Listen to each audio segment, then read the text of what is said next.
Click the link in the description for your free AMSOIL catalog.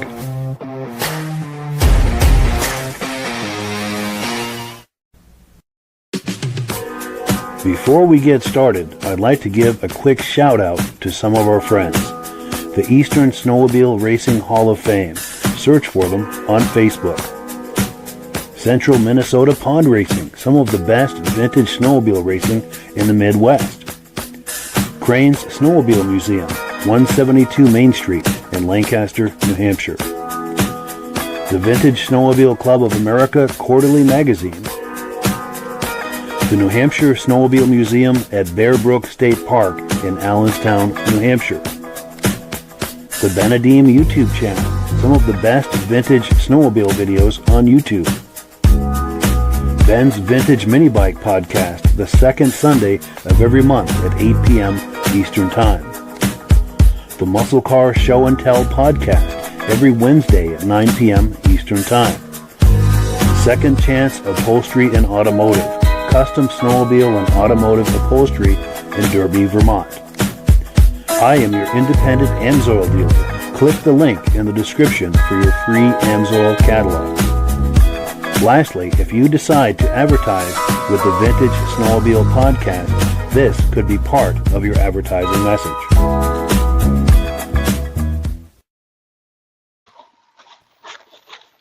Well, good evening and welcome to the podcast. I'm really glad you're here.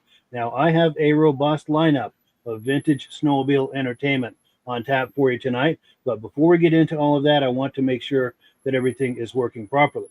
So if you can see my face and hear my voice, I'm going to ask you to leave a comment. Please let me know where you're viewing this from and whether you are a first-time viewer or a regular viewer. Now, to our first-time viewers, if this is your first time viewing the podcast tonight, I hope you have a good time with us, and I hope you decide to join us here each and every Thursday night at 9 p.m. Eastern Time.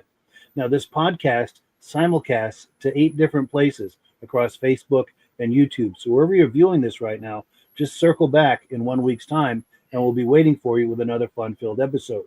Now, to our regular viewers who are here week after week, month after month, and season after season, you are the ones who make this possible, and we really, really appreciate that. So let's take a few quick comments, then we'll bring our friends on, and we will get this party started. So let's see. Oh, our good friend Armand Buto is here saying, good evening, Mike, Midge, and Rob. Hope you can keep the string of great shows going this week. Excellent. He's from Pittsburgh, New Hampshire. By the way, later in this podcast, we're going to play a video clip from the day I met Armand Buto. It's probably 6 or 7 years ago. So we do have that to look forward to. Let's see. Benadim 424 is here. Now, Benadim is one of the places this podcast simulcasts out to. That's kind of a mouthful. You should try it. But anyway, we thank him for allowing us to put this out on his YouTube channel, and we encourage you to check out the Benadim YouTube channel. Also, our good friend Rich Shad is here saying, good evening, everyone. Too bad all this rain wasn't snow, or we would be riding. Good point. Also, I'm working with Rich Shad. He's got some 8mm footage he's trying to get digitized. We're going to try to have him on the podcast sometime in the not-too-distant future to look at that and also to look at his Polaris collection. Also, our good friend, our dear friend John Springer Jr. is here. He's been with us from the very beginning, and I have to thank him. He sent me a video clip for us to use on the 100th episode, which is hopefully going to be in 2 weeks' time. So thank you, John, for that wonderful video and for being here tonight. Mad Dog is here. Randy from Wisconsin. Good evening. Don't you worry. Don't you fear. Snow will soon be here. Bada boom. Yeah, he's a poet. That's cool, man. Gotta love that. A poet in the house. Jim Holbrook is here from Thetford Center, Vermont. Regular viewer says we're loud and clear. Great to see you, Jim. Let's see. Mike Whiteside, our good friend and very regular viewer, says, good evening, everyone. Hank the Wonder Lab and I are in the house. And I got to thank Mike Whiteside also because he made a nice little video clip for us to air during the 100th episode. And I cannot wait to share that with you. Thank you so much for that, Mike, and for being here. Also, our good friends, Stacy and Art Fosler. They've been with us since the very beginning, regular viewers from Platteville, New York. Great to see you. Pardon me. Ivan Mayo is here, loud and clear from Sudbury, Ontario. Nice to see you. Now, I notice, as you probably do, the way these comments pop up on the screen looks a little different. It's a little bigger, and there's an image of the person. Their profile picture is there. I like it. What do you guys think? Please leave the comments. Dave Lowry is here, loud and clear from Alberta, Canada. Great to see you. Old Skidoo 2, good evening. Reese Fleury is here from Tupper Lake, New York. Regular viewer, great to see you. He has been with us for many years as well.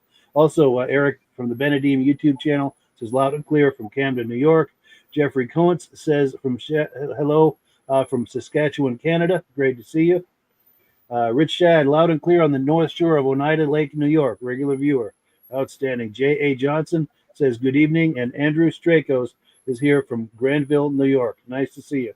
Okay, with that out of the way, let's bring our friends on, and we will, as promised, get this party started. Gentlemen, how are we doing tonight? Good evening, Mike. Good, Mike. Thank you. Doing good, Mike. Cool deal. Cool deal. I do like the new screen.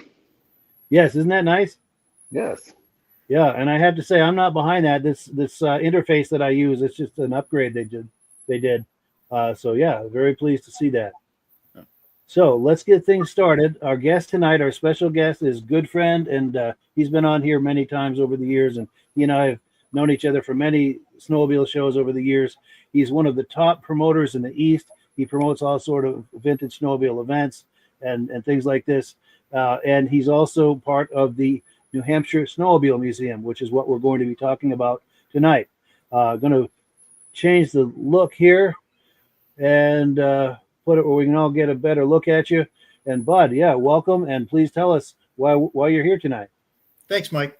Well, we're trying to get the word out about the New Hampshire Snowmobile Museum. We are being forced to vacate the current buildings. They have been compromised structurally. So we're looking for a new home, and we've been trying to raise money to relocate. We've got several things in the works. I don't want to go into too much detail and let too much out at this point where no decisions have been made. But we do have a couple of options that we are looking at where we could move the collection. We are currently moving the sleds up to Bartlett, New Hampshire for a long-term temporary storage until we get a new building. A little bit of background on what happened was this past February at our winter rally, we had the winter rally, as some of you may know, during that bad sleet storm in February, and we were able to pull it off, but unfortunately, we found rafters inside the building breaking. About 5 or 6 of them were cracked. One was broken. So we reported it to the state, which owns the buildings, the Parks Department in New Hampshire, and they did an assessment of the building. Now, mind you, these buildings are over 90 years old. They were built in the 30s, and they were built to be the Civilian Conservation Corps camps under the retraining for people after the Depression. So anyways, these buildings were built on wooden foundations, and as it turns out, after an inspection, they are in really bad shape. The foundations are compromised. They're rotting away. Some of the walls are buckling. The roof is moving. And Mike, you have a picture that I'm sure you're going to put up soon. There you go. So it shows how they had to brace up the wall so it wouldn't fall out anymore. And this actually wasn't the worst wall. The wall on the other side of that building is even in worse shape. If you look down the side of it, it's twisted all over the place. So to make a long story short, we have to get the sleds out of there and find a new home for them. So this is what we are looking at doing for the New Hampshire Snowmobile Museum currently. So Sure. If you'd like to throw up that poster that Cheryl made, Mike, Yes. we could. So there's how you can help. You know, we're looking for help to move and to start the process of building a new building. Yes, and to anyone viewing this is a very worthy cause, especially if you are a vintage snowmobile enthusiast. Please donate generously to this worthy cause because they sure could use it. And as I said, it's a worthy cause. they're trying to preserve the snowmobile history here that we all love and enjoy. Thank you, Mike. And a little history on the Snowmobile Museum itself. The original idea was Alan Chardon and Paul Doherty, Paul Doherty was the chief of the Bureau of Trails at the time, and Alan Chardon worked for Timberland Equipment, and they came up with this idea to start a snowmobile museum here in New Hampshire. And they approached where Paul worked for the Parks Department. They came up with this idea to start a state-funded snowmobile museum. And this was the first state-funded snowmobile museum in the world. It took them about 7 years to get the thing rolling, and they decided on these CCC camps buildings, which in Bear Brook State Park, which weren't being used. And they got permission from the state to use them and opened the museum in December of 1985, which is kind of ironic because this is the 40th anniversary of the museum. And now we have to find a new home. So that is ironic for sure. Yeah. And to give the people a better look at what you're talking about, we do have some video clips that were taken at the museum. This first one I'm going to play is from one of your fellow board members. Do you want to set this clip up before I play it? Yeah, this is Cheryl Castellano. She's one of the board members at the museum. She's our treasurer and membership director, and she does a lot of work at publicity for us. She has been leading the charge on the fundraising for the museum here. So she went in and did this video, put the word out, and try and generate interest. So, yeah, let it go, Mike. All righty, let's let this rip and take a look here. Hey, all. Coming to you from the museum today. Hope you're having a great day. Wanted to reach out and remind people that the museum is still trying to figure out what we're going to do. Come the fall, our building has been structurally deemed unsafe, and we need to move the collection by wintertime. So come this fall, we're trying to find a new home. And we're not sure if that is building or receiving a building from somebody. Either way, it's going to be a lot of work. We are relying and looking for donations. For the people who do not know, the building, like I said, it's been braced, but a couple inches of snow could take the roof down. We don't want our collection to get damaged. There's definitely some issues with all the walls in here. It's an old building. Got to expect that. We are always thankful for our supporters, and we're asking for donations. We definitely need to keep our rally going and trying to raise money. Click the link below. We appreciate you, and every dollar counts. Thank you. Cool deal. And then we've got that banner that we showed earlier. This is the contact information. And before we go too much further, I wanted to give an opportunity for Midge and Rob to weigh in on this if they had any questions or reactions to what we've been looking at. Yeah, that's it's a darn shame. You know, if Timberland Machines was still around, there would be a healthy check coming your way, you guys. And you know, back years ago, there was a lot of big dealers in town, in the state, huge dealers that would help, and there's probably still some that will help. But I know Timberland Machines, if they were still around, they would definitely be on the forefront of getting this thing going. For sure, for sure. Bud, how big was the building? We figured between the two buildings and the breezeway that the Lombard log hauler is stored in was about 5,000 square feet, roughly. How many machines did you have in there? We've got approximately 118 in total between the museum buildings, and we have what we call the white shed out back, which stores probably about 12 to 15 more sleds at the time. We have sold a couple sleds that were duplicates, and we're probably going to be selling a couple more that, again, duplicates. You know, we have like 3 Alouettes that are basically the same model. They all look the same. So 2 of those will be sold off. We still have a 71 Skidoo Olympic. I believe it's a 335. That, again, it's another duplicate. So any sleds like that, you know, we're going to be putting them on the market so that we don't have to continue storing them and, you know, move them into our temporary storage building. Our storage building is the area that we're given is about 3,000 square feet. So really, we're going to be shoehorning the sleds in until we can find something more permanent. So How big of a building do you need? Well, Do you want to make the museum bigger? oh yeah, absolutely.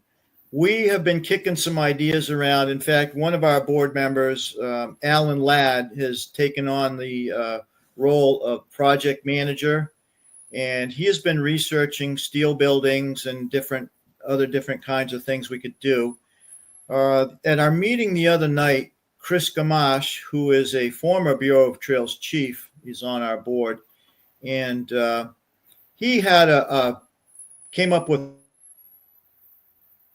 a building on, I think he saw it on Facebook Marketplace or something. You know, those ads are coming up all the time. But I believe it was like a 60 by 120, and it had a carport roof off the length of it. So because we not only have the sleds that are inside the museum, we have 3 groomers parked outside. One of them is a Tucker Snowcat. That's a yellow one on the brochure, eh? Right. That one does run and drive. Now, the other 2 that are out front had been donated back long before I belonged to the museum, back in the early days. And neither one of those are currently running, and they're in pretty sad shape. I don't know yet how we're going to move them or where we're going to put them. I have had an offer from the Thornton Snowmobile Club. They do the track-driven show in February. One of the guys on the board there offered to park the Tucker up there for the time being because it would never fit in the storage building that we have. In fact, I'm trying to find an alternate place for our Model T snowmobile. There isn't enough room in that building for it as well.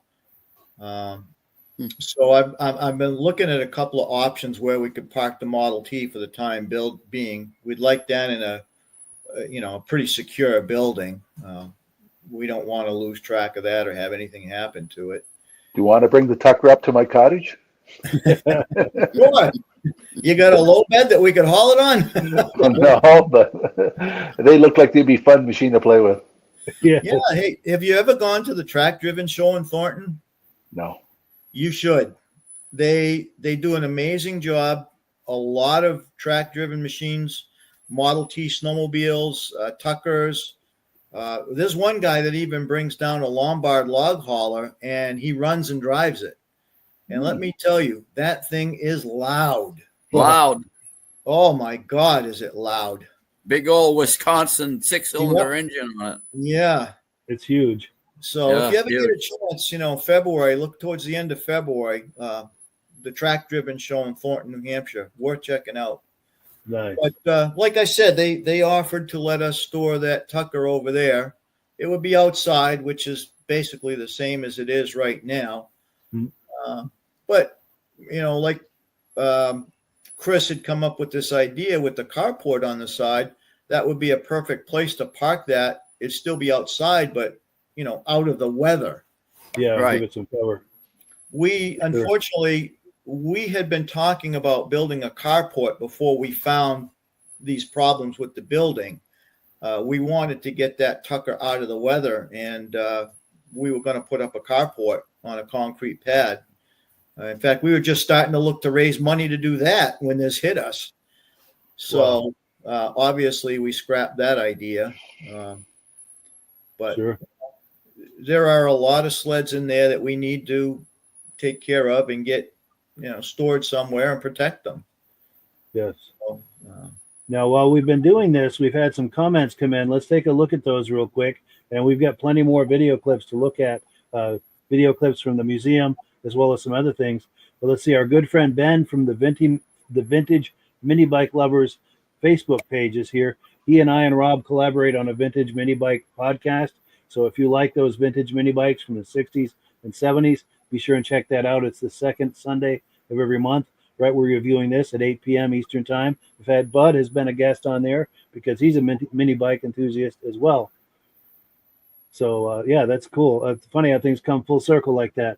Also, Scott, a little plug, Mike. The Unconnected Mountaineers of Goffstown Snowmobile Club, I'm involved with them. And every fall, we do a snowmobile mini bike show over in Goffstown.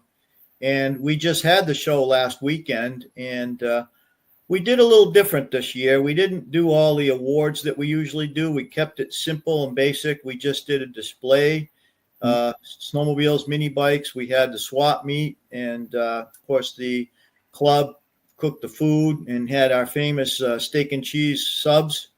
Yeah. And it was a good time. And I got a lot of positive feedback that, hey, you don't need those awards. We had more fun. And we did a loud pipe contest just for the fun of it. No award, just bragging rights. Everybody had a good time. So I know Dave Stroud is often the winner of that loud pipe contest. Well, he didn't win this year. Wow. Yeah. Since there was no award, I entered my Thunderjet. And Jeff Leopold's Chaparral and I tied with a tenth of a decibel higher than Dave. Wow. So we did competition there.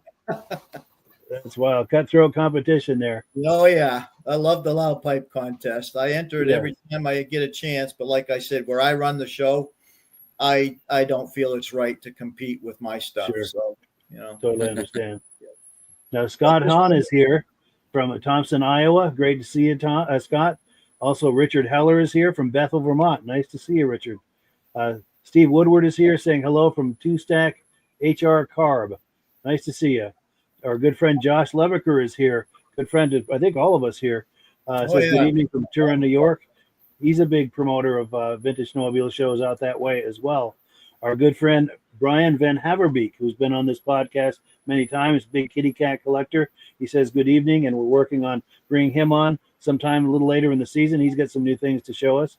In fact, we're going to have a sneak peek in 2 weeks, and I'm going to just tease you with that and let you salivate until you see what it is he's got. You're going to like it. It'll be worth the wait. Tim Bewick is here, our good friend from Marlboro, New York. Nice to see you. Also, Barry Haney is here, says, wish there was a way to carefully disassemble that building and move it and save it. It's a historical treasure built by the young men of the CCC just after the Depression. I'd love to have it on my property in Dorchester, New Hampshire, along with the sleds. Cool. Yeah. Good thoughts there. Yeah. And our good friend Glenn Ford is here saying good evening. Nice to see you. And Ned Ply or Ned P1Y maybe tuning in on the Ben and Eve channel from Albany County, New York. Nice to see you. And thank you for tuning in on the Ben and Eve YouTube channel. That's an excellent channel. Okay, so let me bring this down, and we've got some more video clips. This is from one of the shows that Bud had organized. I'm going to say 2018 or 19. I don't remember the exact year, but we're going to go inside, take a look at the museum, and then Bud, if you have comments on that after, by all means, weigh in with that, and we'll all react to it as well. But let's take a look here.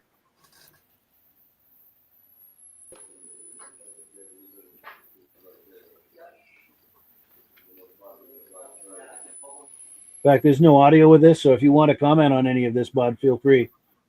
Yeah, this what you're seeing now was before I did some rearranging and built some shelves in there to get some sleds up off the floor. You probably noticed in the video that Cheryl did, the arrangement of the sleds was a lot different than what you're looking at now. except for the Skidoo line, which basically stayed the same.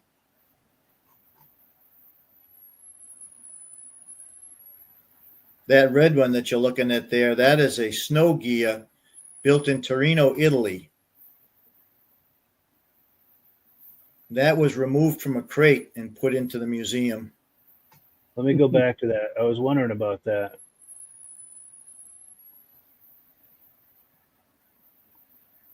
That one in the middle there?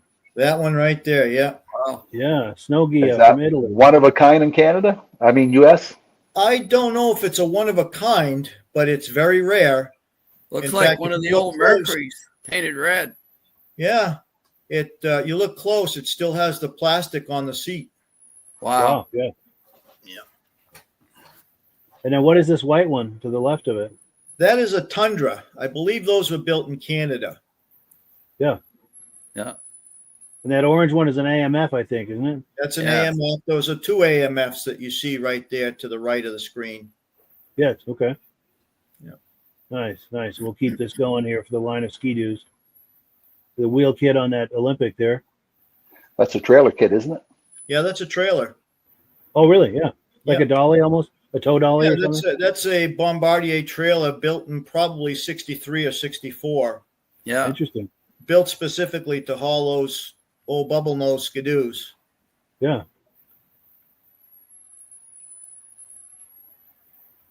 Now, one Man, of those- these is the sled that Paul Crane rode. Is let The me know. very when we get to first that. one, there you go, right on the end there. Yeah. That's a 60. That's serial number 6022. That was the first Skidoo snowmobile sold in the U.S. Yeah. That's Paul amazing. Crane uncrated it. Yep. That's amazing. A lot of history right there. Yeah.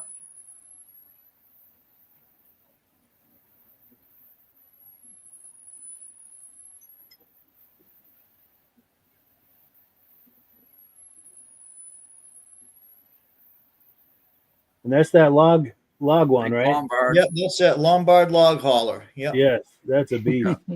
That's A a lot of beast, isn't people it? claim that was the first snowmobile built. They actually started production in Waterville, Maine in 1899. Though technically it's not a snowmobile. It's basically a log skidder with skis on it. But some people, in fact, in the upcoming Snow Traveler magazine, I did an article which is basically a rewrite of a history of the snowmobile that Paul Doherty did. Yeah. And in that, he talks about the Lombard log hauler as being the first snowmobile. That's impressive. Of course, we all know that the term snowmobile was coined and copyrighted by Virgil White in West Ossipee, New Hampshire, to describe the Model Ts that he converted for snow travel. And didn't they have like a footboard that said snowmobile on it? Yes, in fact, Paul has one in Crane's museum. Yes. Ours does not have the snowmobile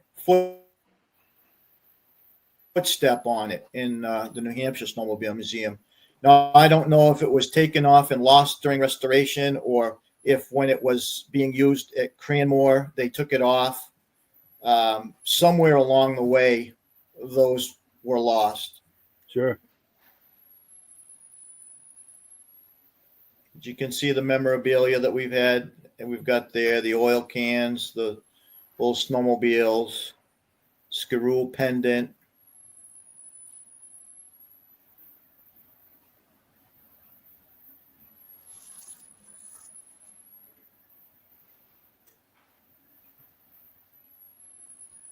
Some rare, I guess you'd call them beer steins from Skidoo.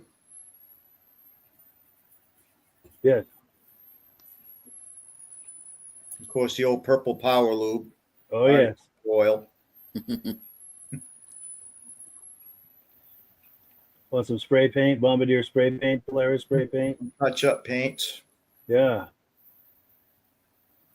A lot of odd oil cans. Go back a little bit, and there's some flares there. I don't know where those came from, but Sure.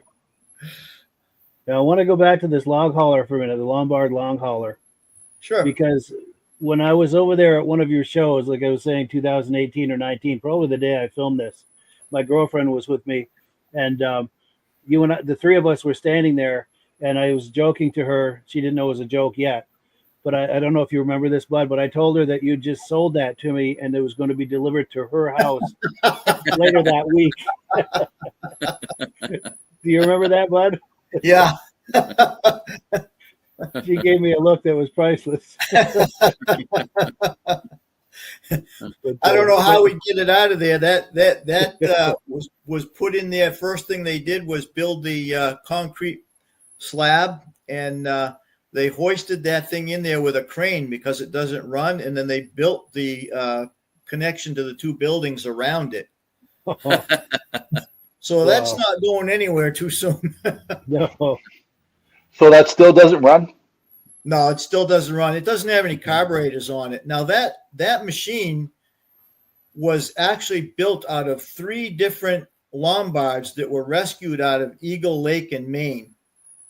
And I believe Alan Chardon was one of the guys involved in getting those Lombards out, and Timberland Equipment rebuilt and built that one out of 3 and then donated it to the museum here.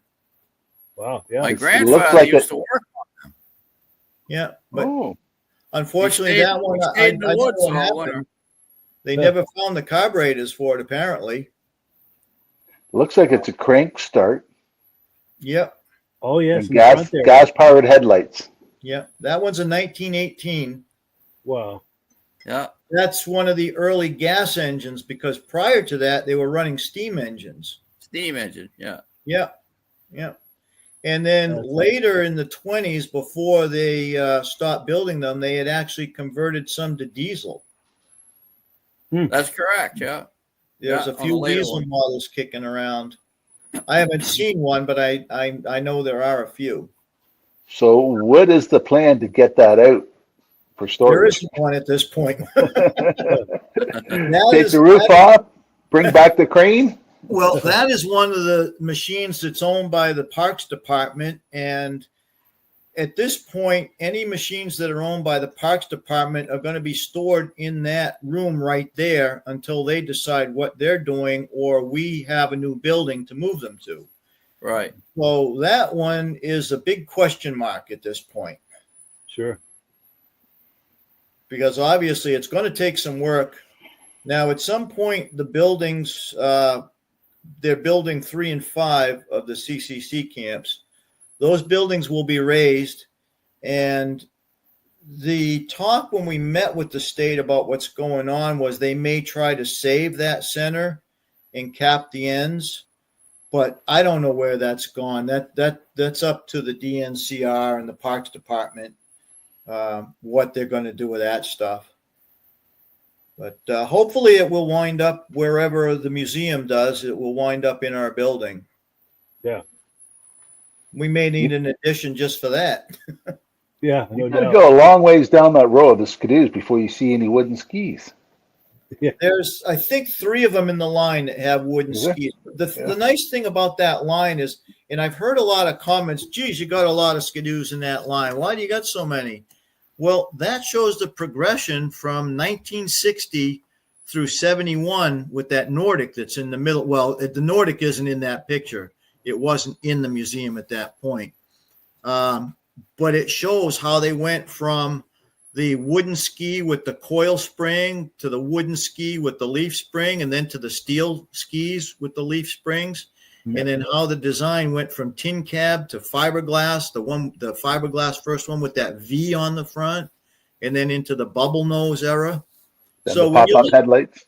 yeah, when you look close and you walk down the line and read the info sheet on each one, you know, it's kind of interesting how they progressed. See the evolution there. Yeah, exactly. And that's the only brand that we have a progression like that. You know, we have quite a few Arctic Cats, but you know, they're just random, you know. Yeah. Not enough to make that kind of a line. Yeah. Well, we've got a first year Panther, which is, you know, anyone who knows snowmobiles from that era, that Panther changed the design or snowmobile. It was the first low forward mounted engine, the first full aluminum chassis manufactured for the public. And it had an early slide. Well, actually, that first 67 that we have has more like the Pararail that Scorpion had. It's a solid bar with wheels mounted on it, idler wheels, before they went to the nylon Hyfax the next year. Yeah. But a lot of first flip open cab on a snowmobile, fiberglass flip open cab. And you just saw the 292 Yamaha, the first oil injection. Yep. And we have an SL 350 and 351 that you just went by there a minute ago. And as you see there to the left a little bit, that we've got two little Andy Polarises. And there's one. That early Panther? Yeah, that's the 67. That one actually might be the Cougar. Okay. It was a early Cougar. The Arctic Cat had dropped the name for a time and then brought it back again in the 80s.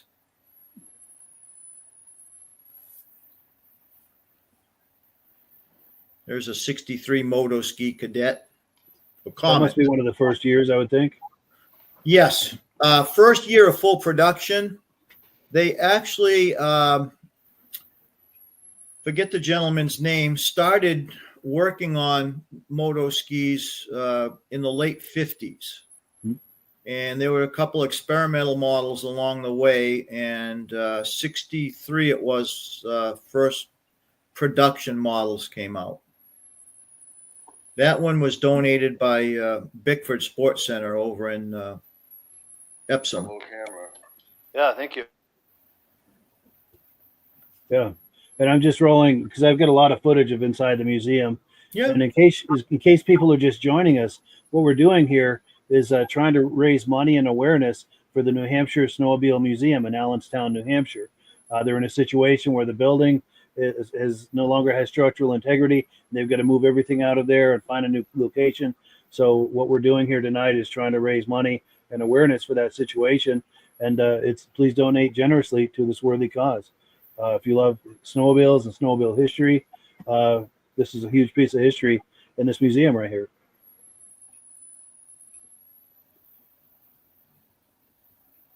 And there's a link in the description as well as contact information, phone numbers, things like that if you're interested in donating.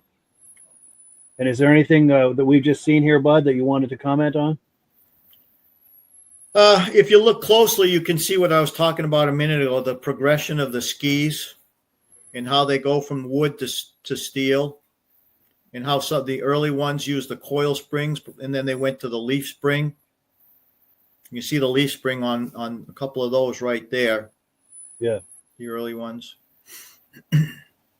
Yeah, that is really cool. Now And that there, what you've got stopped there, that's a 1975 Arctic Cat Trail Cat. That's a first year Trail Cat.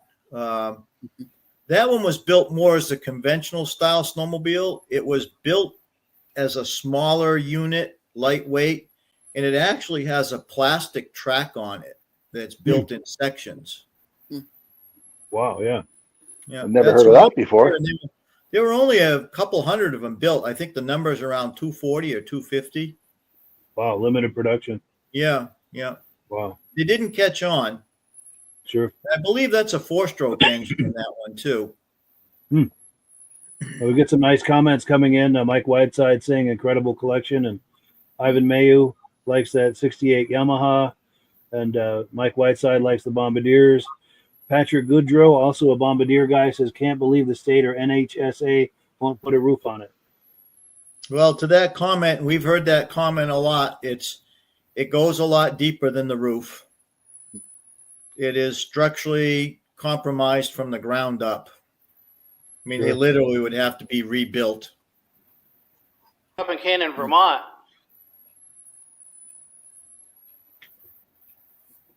But yeah, and if there's anything you wanted to comment on, this is more of that line of Ski-Doos.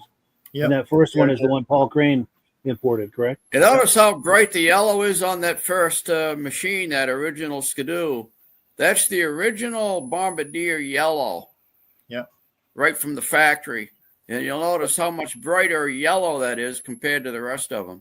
Yes, look at that right next And to that's it. It's almost actually orange. the original. One of the things, Yeah, it's original can of paint that they used to paint that thing with from Bombardier. Wow. comment on that one. Young gentleman from Vermont, Austin Weed, found a picture of that sled online that had been painted green. Huh. Wow. And yeah, after it was sold, I remember reading that Paul took it back in trade towards 66 or 67 Yeah. Skidoo. Yeah, And then it Paul was- still it got was- that. Yep. That sled was used to do some work out in the woods, and somebody had painted it green. And Probably Dave Parks, the guy that originally it bought could it. be. That name sounds familiar. Yeah, but, Red you know, Parks. Austin, Yeah, Dave Parks. Say they couldn't sell that machine. It was the price of it was too high, and it sat around Timberlands for about a year, and because everybody was trying it, and everything, and but nobody bought it. So Dave Parks goes in one day and he says to Bob Bottoms, he said, "I'll buy that contraption off you," but he says, what I'd like to do, he says, I've got a woodlot out east of Lancaster. He said, I'll trade you that woodlot for that machine. So Bottoms took him up on it. It's the first time anybody actually said they'd like to take the sled out from under him. So Bottoms traded the woodlot for the first Skidoo to come into America. no kidding. Yep. And Dave Parks had it until, like you said, till 66. And Bottoms called him up. He said, I'd like that original Skidoo. He said, would you take a brand new 1966 10-horse Skidoo in for trade, even Steven? Yeah. And Dave said, sure. Yeah. So they got us a picture of Paul Crane and Bob Bottoms and Red Parks out in front of Paul's sporting goods store. Right. I've seen that picture. Yep. Yeah. And when they made the trade.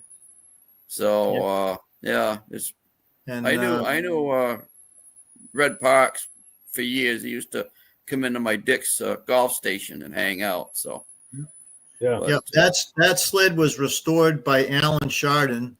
Yes. And donated to the museum along with a couple other Skidoos in that line.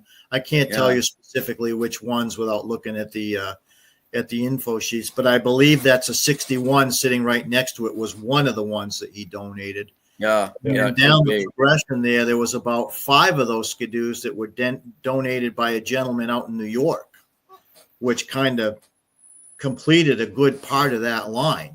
Yeah. Yeah. The logo on the front hood, is that a decal or hand painted? I believe those were all hand painted.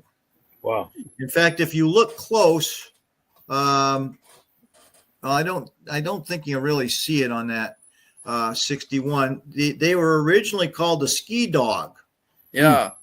But there was I guess a misprint because whoever was reading it for the ad read it as the G Ski-Doo was an awful lot like because it was the angle of it was so small. Right. So Bombardier decided, well, Skidoo sounds a lot better than Ski Dog. Yeah. So they just ran with it. Yeah. That's just how it went. Yep.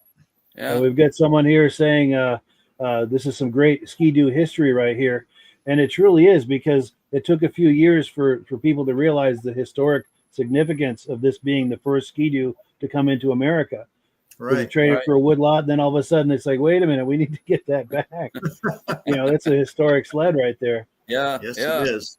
It is. Yeah. And talking about Ski Dog versus Ski-Doo, Patrick Goudreau is saying, thank God they changed it for sure. Well, you kind of wonder if they continued calling it Ski Dog, how that would have affected sales. True. Yeah, really. It sounds like a negative connotation.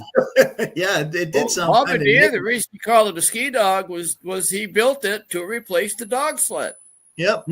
That's what he built it for. Right. I don't think at that time, I don't think even Bombardier had any idea of how big of a recreational boom that little sled would bring in a few years. Well, that sled and that style, as you know, Midge, is what started the recreation. The older, Yes, it did. The Polarises, the Elisons, those were workhorses. They weren't recreational vehicles.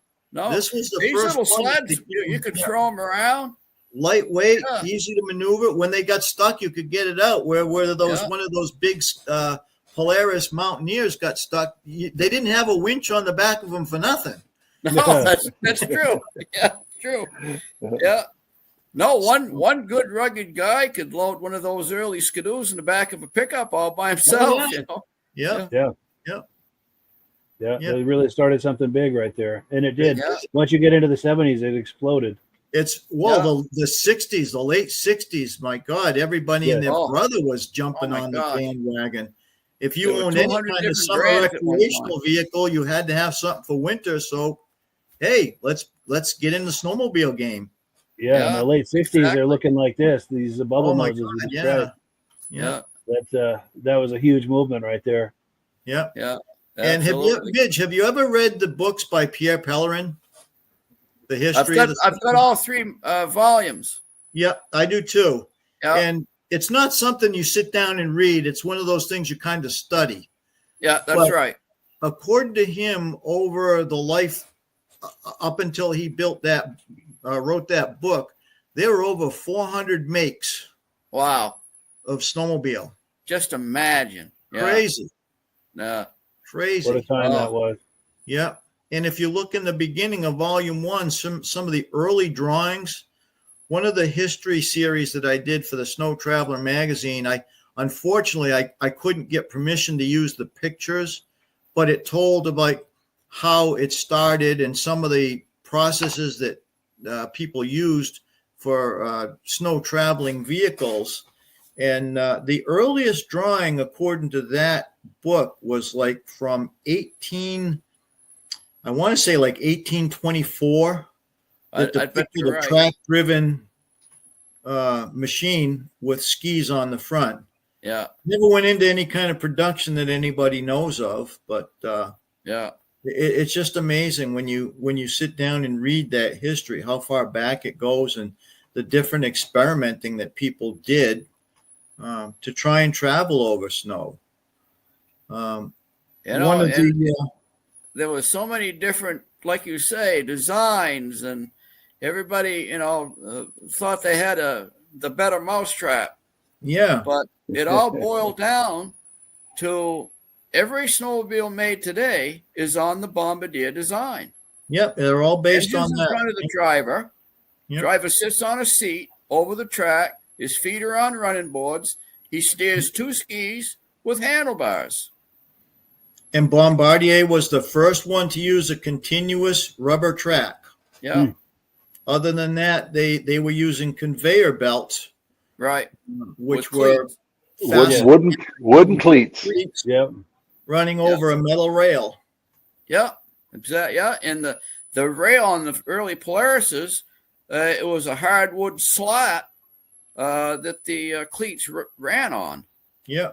Instead of Hyfax like they have today, it was a piece of hardwood. Yeah. Yeah. Crazy. Yep. That's wild.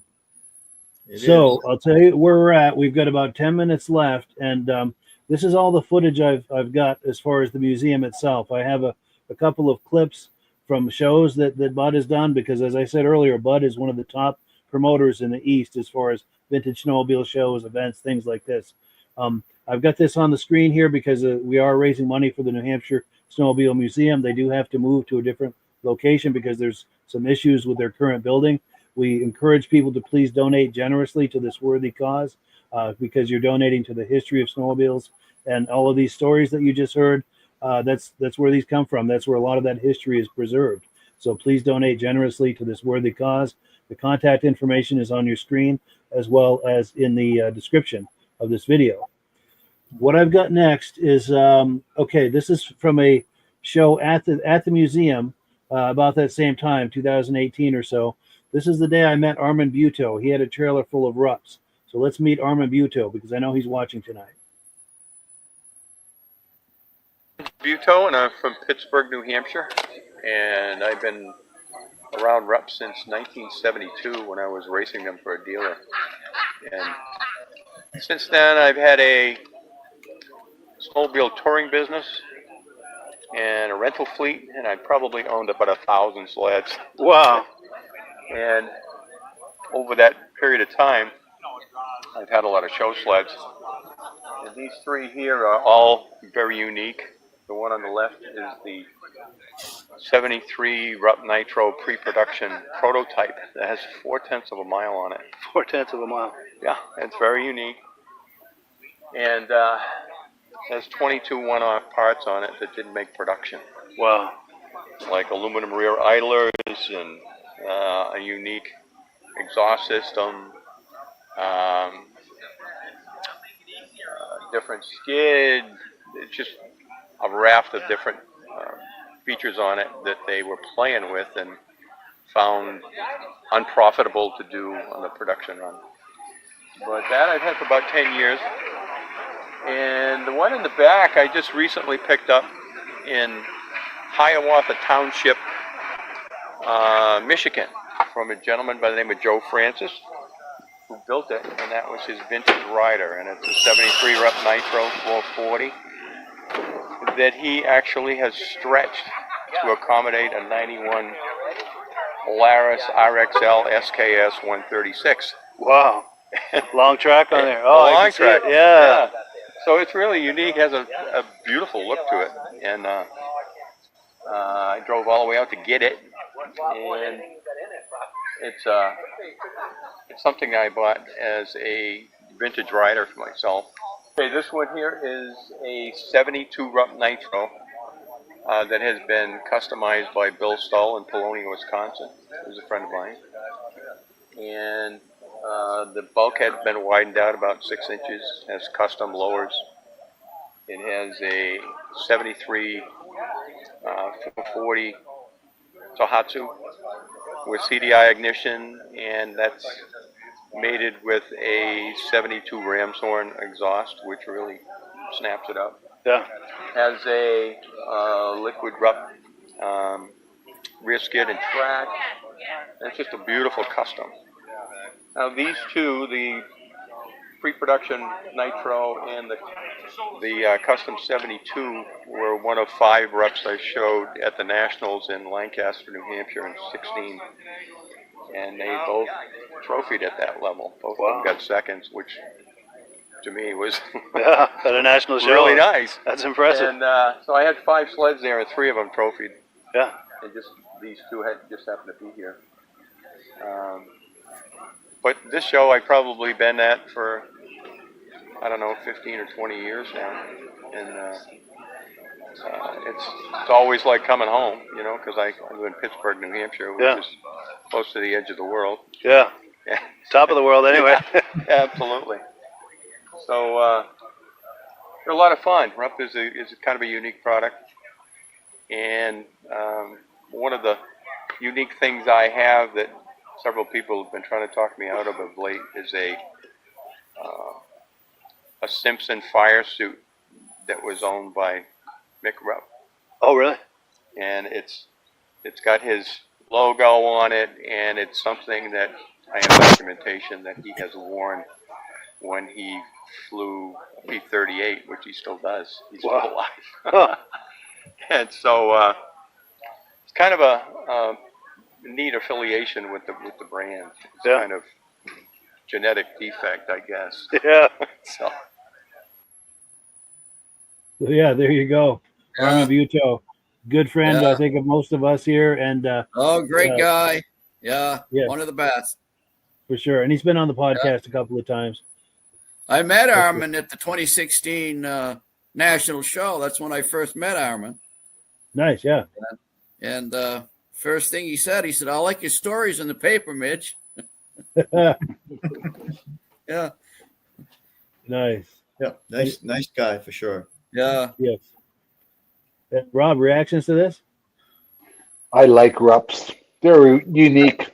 Oh, yeah. Yeah. They were one of my favorites at the tracks. They've got a beautiful style. Yeah. Yes.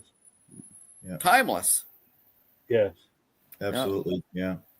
And Back I in those apologize days, for that. Go ahead, Rob. back in those days, Rep was doing everything. They had a mini bike, they had a 3-wheeler, they had, Yeah. yeah. Go-karts, you name it. They're big. Yeah. Yes. Yeah. And I have to apologize for the text that was crawling across that screen. This is old footage of mine, and I was promoting stuff like that back around 2019. So that's no longer relevant, but that's what that was, in case you were wondering. And I've got one last clip. This is from the Goffstown show, probably about 2018 or 19, because Bud Gordon organizes that show as well. He organizes so many different shows and events. But this is a clip from the Goffstown show, which they just had the annual Goffstown show last weekend. You want to do a quick shameless recap of that? Sure. Bud? Yeah, as I said, this year we went without the trophies and awards. We eliminated the raffle. We just did a basic display, had some fun, did a loud pipe contest just for bragging rights, and turned out it was a great time. I got nothing but positive feedback. We don't need those awards. We just come down to see each other, look at the sleds, and hang out and BS for the day. Nice. So yeah, I'm looking forward to that Franconia notch ride, Bud. Well, actually, I was going to ask Mike, once we get done with this clip, I've got some plugs on stuff coming up. And like next year's Goffstown show will be on Saturday, October 24th, 2020. Mark your calendar, folks. Mark your calendar for that. So, and then show the clip, Mike, and then I've got some stuff that I'd like to read off. Absolutely. Got time. Let's play this, and we'll catch you on the other side here in just a minute. Okay. 33. They made them 2 years consumer. 74s, 75s. There's several differences between the two, but then they went to the liquid cool SRXs. It's been a kind of a hobby of mine. I got a couple of them. Trail ride them, have fun with them, enjoy them. And this one I cleaned up, made it into a trailer queen of sorts, take it to shows, have fun. Nice. That's what I'm after. Beautiful. Well, cool. Thank you, Steve. I'm going to just kind of do like a walk around of it.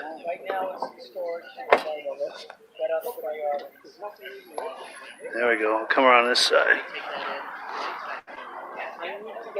There we go. This is a better angle. The Hollywood stars always say, "Shoot me from my good side."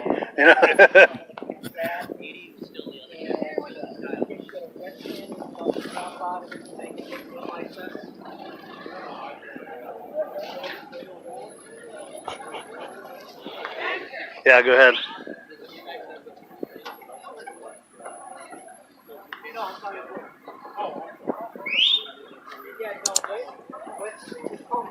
Wonderful for a rough and fall. But yeah, I need to get this back. Fix the crack. I get the striping cleared. I get all that. I'm good to go. So yeah, a quick shout out to our good friend Steve Bushway. We see him at a lot of the vintage snowmobile shows in northern Vermont, New Hampshire. Great guy and always fun to visit with. But yes, go ahead, Bud. In fact, let me put you full screen, Bud, for some shameless plugs on some of the events that you've got coming up. So some of the museum events that we've got that will be coming up, we don't have dates set on everything yet because I haven't been able to file the permits. The Bear Notch Ride, I do have a date on that one, Sunday, 18 January. The Winter Rally, we don't know what's going to happen with that yet. I'm trying to get permission from the state to continue using the field so we can have it there. If not, we'll have to find a new location. So keep your eye out for that one. Franconia Notch Ride, that's Sunday, 1st of March next year. That goes off from the Whale's Tail Water Park in Lincoln. Coming up the weekend of November 15th through 16th, we're going to be set up at the Sled Expo down in Springfield, Mass. So if you're in the area, come down, check out the Sled Expo and swing by our tent. that we will be in the building with a vintage display, and we'll have our clothing and raffle tickets for our new raffle sled, which is one of the things I want to get to. Excuse me. For our next raffle, the 2026 snowmobile raffle, which will be drawn on October 11th, 2026 at the Grass Drags in Epping, we have for our grand prize a 1980 Skidoo Elan 250 donated by Arnold Sayer III. Actually, the late Arnold Sayer. When he passed, he wanted this sled to be donated to the museum to use to help us. So that would be our grand prize. Really clean, nice little sled, taken very good care. The track on it is like brand new. It's amazing how clean this thing is.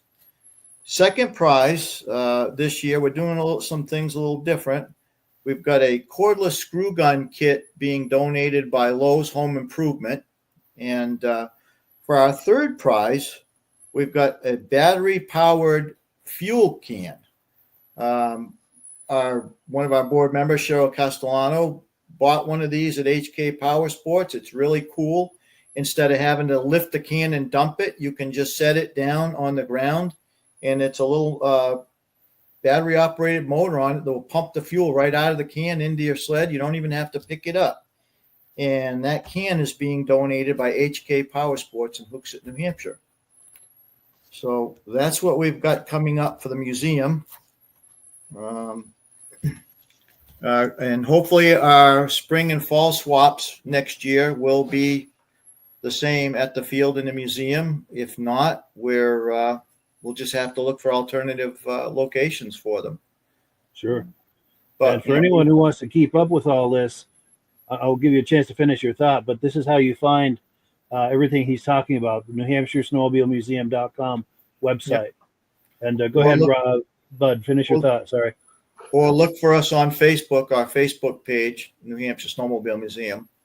Yes. So there's a lot of information on there. In fact, most of the information that Cheryl does, as she acts as our publicity, winds up on Facebook first. We get a lot more traction there than we do with the website. Sure. But we still got the old school guys who like the website, so we keep that up. Yes. Yeah. Yeah, and there's a lot of good content on their Facebook page, so please check out their Facebook page. And like I said, Bud is one of the top promoters in the East. He organizes so many shows and events.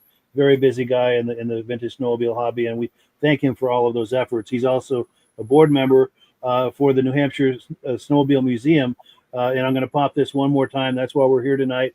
We're trying to raise money. In fact, you can probably say it a lot better than I can, but a final pitch for the fund drive for the museum.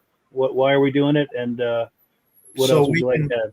We can save the history of the snowmobile here in New Hampshire. We have a great deal of history. Snowmobile was literally invented in New Hampshire, in West Ossipee. Like I said, Virgil White coined and copyrighted the term snowmobile. So, yeah, we look forward to your support. We can use all the help we can get. We're looking for a rich aunt or uncle that may have a nice big building that we could move right into, trailside, so if anybody's out there, shameless plug, we can use the help. And if anyone wins the lottery here in the next couple of weeks, we sure could use a few bucks of that to go toward the museum. And as Bud said, their current building, there's some issues with it. They have to be out of there as soon as possible. So they're looking to start over with a new building and a new situation there. That's why we're doing this tonight, is trying to raise money for that. So please donate generously. It's a very worthy cause. The contact information is on the screen and in the description of this video. And anything we left out, Bud, that we want to add to that? Actually, I don't know if you can see it on there. There should be a QR code. If it's not on there, I don't know if it got eliminated on that. Is it down? I took it off because with the video, they can't scan it. But if they go to your Facebook page or website, it's there. Exactly. Go on the Facebook page or the home page on our website, and there's a QR code. You can donate through your phone. Yes. Please help generously. Yes, please. It's a very worthy cause. And as you can see, these are good friends here of ours and very active people in the vintage snowmobile hobby. They could sure use your support. And before we close, Rob and Midge, final closing thoughts? Go ahead, Rob. Great show. Nice stuff they got in the museum. Hope somebody donates a nice building to you. You guys need it. We'd love that. We would love that for sure. Good Yes. show, and Bud made it so tonight, and I put Bud as the Ed Stab of New Hampshire snowmobiling. Yes, Well, thank you. That's a heck of a compliment. I appreciate that. it's true. Probably one of the top promoters in New England. Probably the top Absolutely. promoter in New England. I Well, can't. I gotta- Absolutely. Thank you Can't for the think of anyone compliments, but I got to tell you honestly, it's not me alone. I have a good No. crew behind me in Goffstown, and I have a great crew behind me at the museum. We all work together. I'm just the guy that sits at the head of the desk and runs the meetings. Sure. We all work hard, every one Yeah. of us. Yeah. Yes, and we appreciate your efforts to keep this vintage hobby Right. alive. Thank you. Right. He works tirelessly on that, and we very much appreciate that. So with that, that's pretty much the night. I'm going to pop this on the screen one more time, and I'm going to go straight into the closing video where we give Amsoil the last word. But thank you to everyone for viewing tonight and hanging out with us. Thank you to Bud, to Midge, and to Rob tonight. Had a great time, and have a good week, everybody. We'll catch you next week for episode 99. Good night, everybody. We're almost Good at night, episode 100. Thank you, Mike, for having me on. I appreciate it. All right, my pleasure. Great show, Have a good Mike. week, everybody. Goodbye. Good night. Hello, everyone. This is Rob and Mike. How you doing today, Rob? I'm doing good. Mike, yourself? Very well. Thank you so much for coming on. I appreciate it. Now, today, we're going to be talking about Amsoil. And in a few moments, we're going to show you how you can get the deepest discounts, free shipping, and free gifts when you order your Amsoil products through us. But first, I'm going to ask Rob to give you a quick description of what Amsoil is and why you should consider using Amsoil products in your motorized vehicles. Thanks, Mike. Amsoil is 100% synthetic oil. Everybody uses Amsoil for a different reason. Some people like the benefits that Amsoil is warranted for 25,000 miles or 1 year. The reason we can do that is because Amsoil doesn't oxidize. It doesn't form the usual carbons, gums, sludges like petroleum oils do. That's why we can keep it in the engines longer. Petroleum oils never do wear out. They oxidize themselves. That's why they have to be changed at 3,000 kilometers. And Amsoil likes the benefit that you only have to change the oil once a year. That saves some money. Some of the people like the benefit of Amsoil is it's a slipperier type lube. By having a slipperier type lube, it cuts down friction drag. By less friction and drag, engines run 20 to 50 degrees cooler, better gas mileage. Now, Amsoil says 25% more protection than the industry requires is in the Amsoil bottles. My average customer gets about 10% increase in gas mileage. That's a big savings. Yeah. And by cutting down friction and drag, for every 10 degrees you cut down the friction and drag, doubles the life of the engine. So by having the engine run cooler, it makes it last longer. Some people like the benefit of the range of the Amsoil. Amsoil's flash point is 425 degrees, and it pours at 50 below zero. Wow. If you ever tried petroleum oil when it's 10 below, it turns to honey. And in the summertime, petroleum oil thins out, and once it thins out, that's when it starts breaking down. So Amsoil's an all-season oil, can give you better gas mileage, longer engine life, less maintenance. It ends up being cheaper over a year's time running Amsoil than it is petroleum oils. That's amazing. That's amazing. And Amsoil is available for pretty much any motorized vehicle, anything from lawn equipment, cars, trucks, boats, ATVs, motorcycles, snowmobiles. Yep. And a lot of people phone me up and say, well, what's the benefit of our gear lube? Exactly what I told you about the engine oil. It pours in cold weather, it runs cooler, makes the equipment last longer. And they say, well, what's the benefit of the small engine? Same thing. Makes the engine run cooler, last longer, better performance. So it saves on all the applications that Amsoil has available. Wonderful, wonderful. So yeah, let's talk now. Hopefully this has convinced people to think about maybe joining us in the Amsoil experience. Let's talk about some of the discounts and free shipping and how that all happens. I'm going to pop a graphic on the screen. And by all means, if you want to talk people through how this preferred customer program works. Amsoil has a number of different programs. One of our main ones is a catalog customer, where somebody can order directly out of our catalog. If they order out of the catalog, they order $100 worth, Amsoil will ship it right to their house. But our best program is our preferred customer. For only $10 for 6 months, you become a preferred customer, you save 25% on all the product. You order $100 worth, they're going to give you free shipping. You don't have to order a whole case. You can mix and match. Say you want 4 bottles of small engine, 7 bottles of 5W30, and a couple of gear loops. You can mix and match. You can order 1 bottle at a time if you want. There's no minimums, no maximums. By being a preferred customer, you save over 25% on all the products you're going to buy. Amsoil sends you extra gifts, a $5 gift certificate on your birthday, $5 when you renew your account, and stuff like that. So it's a good way to save on some of the products you want to buy.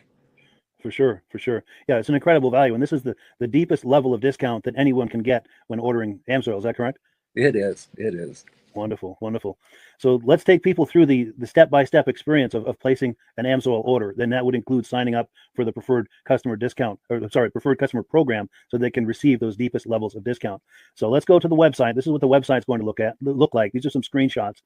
Once you go to amsoil.com, there's a link in the description, or you can just type that into a browser, amsoil.com. This is the page you land on. At the upper corner of the page there, you see how I've circled in red.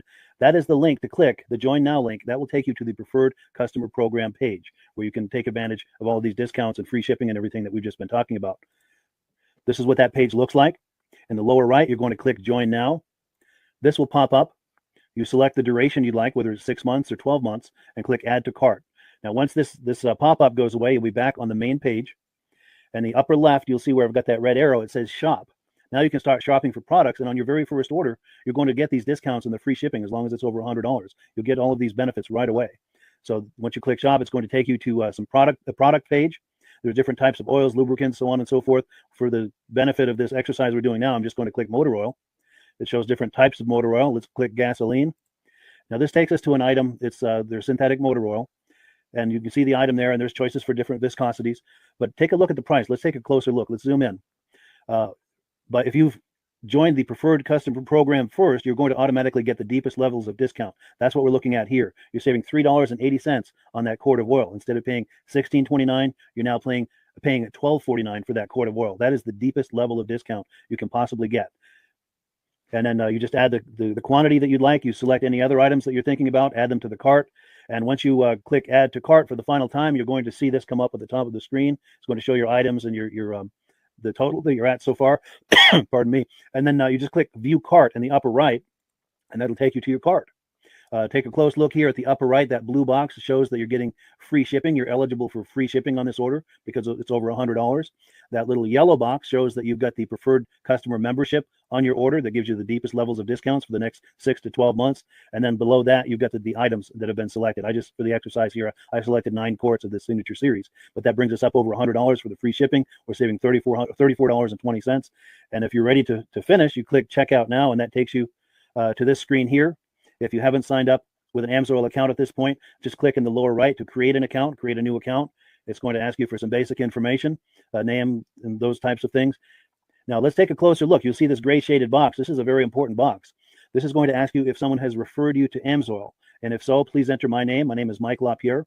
It's spelled right there on the screen for the correct spelling. And also the referral number, 304-555-94.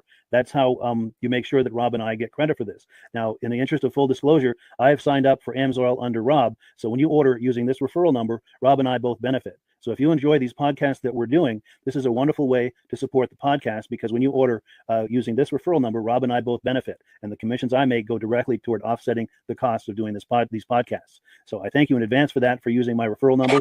I very much appreciate it. And once you've done that, you just go into the next screen to enter your payment information, and you're done. Now, once you've placed your order that's over $100, and that order includes your AMSOIL Preferred Customer Program, you are now eligible to get a free DVD from myself. Now, this is going to be either a muscle car DVD or a vintage snowmobile DVD. Use the email address on the screen, wkspodcasts@gmail.com. Send me an email. Let me know which DVD you would like me to send you, the muscle car or the vintage snowmobile DVD, and I'll get that right out to you. As you're typing in that email, in the subject line, be sure and type in capital letters "free DVD requests" so it stands out as I'm checking my email, and we'll get that right out to you. So I guess the last thing, Rob, that we wanted to talk about is if someone is considering AMSOIL as a business opportunity. Yes. If anybody has a retail or a commercial account and they would like to buy directly from AMSOIL, just send Mike a line. He'll show you how to set up, and you can buy directly from AMSOIL. But if you are interested in starting your own part-time business, a part-time business that can grow into a full-time income, Mike and I will show you the AMSOIL marketing plan. AMSOIL has a large selection of products that cover almost every application. So it doesn't matter if you're into snowmobile, boating, or ATVing, or hot rods. We have an oil for every application. It's a fun type business that I really enjoy doing. Where else can I go and have fun and make money doing it? And Mike and I are here to help you all the way along. If you need any help on how to promote or to find new accounts, we're here to help you. For sure. So when you sign up under that number, this 304-555-94, you're getting Rob and I as a team.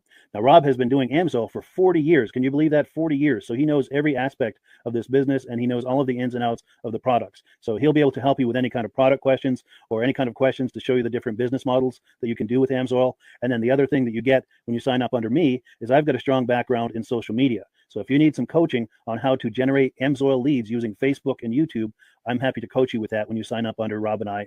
You get both of us as a team to help you, to coach you, to support you, whatever you need to get you off and running with this business and having fun with it. Like Rob said, it's an enormous amount of fun. If you're like Rob and I and you enjoy going to any kind of boat shows, car shows, motorcycle shows, snowmobile shows, anything with a motor, you like going to those shows, those events, those races, this is a great way to turn that into a income opportunity for you. Yes. And just by wearing my AMSOIL hat at one of these events, people come up and ask me about AMSOIL. People don't know where to buy it, and I'm there to help them, show them where they can buy the product. Perfect. Well, cool. Well, this is great. Any final thoughts, Rob, before we wrap it up? AMSOIL's a fun business. AMSOIL's been around since 1968. It was the first synthetic oil to be AI approved. Wow. Yeah. That's amazing. And that's very early in the game too, isn't it? Yes. For sure.